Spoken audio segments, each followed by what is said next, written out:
L'ancien Premier ministre tchadien, Succès Masra, figure emblématique de l'opposition, a été arrêté à l'aube du vendredi 16 mai 2025 à son domicile de N'Djamena. Aucune charge officielle n'a encore été révélée. Cette interpellation intervient peu de temps après des critiques virulentes qu'il a émises contre le président Mahamat Idriss Déby Itno.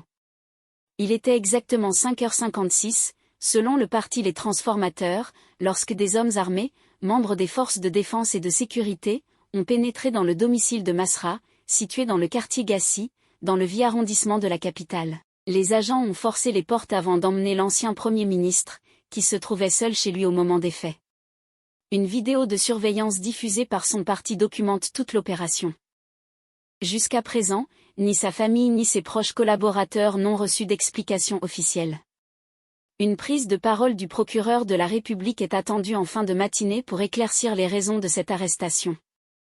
Succès Masra, président du parti Les Transformateurs, a eu un parcours politique marqué par des phases de coopération, d'exil et d'opposition ferme.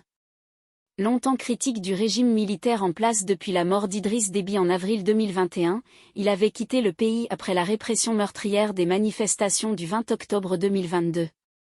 Son retour au Tchad en janvier 2024, suivi de sa nomination comme Premier ministre, avait été perçu comme un geste d'ouverture de la part du président Mahamat Idriss Déby Itno.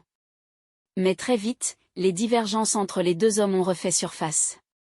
Moins de 6 mois après sa nomination, Masra quitte la primature, après sa défaite à l'élection présidentielle remportée par Déby, devenu peu après maréchal du Tchad, comme son père avant lui.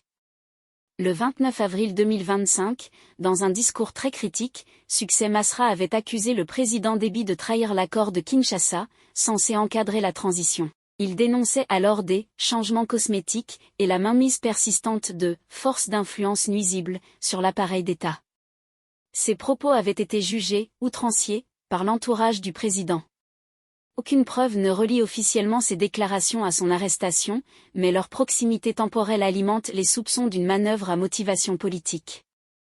Merci de suivre Africa is Wealth. N'oubliez pas de vous abonner. Nous vous donnons rendez-vous pour de nouvelles actualités.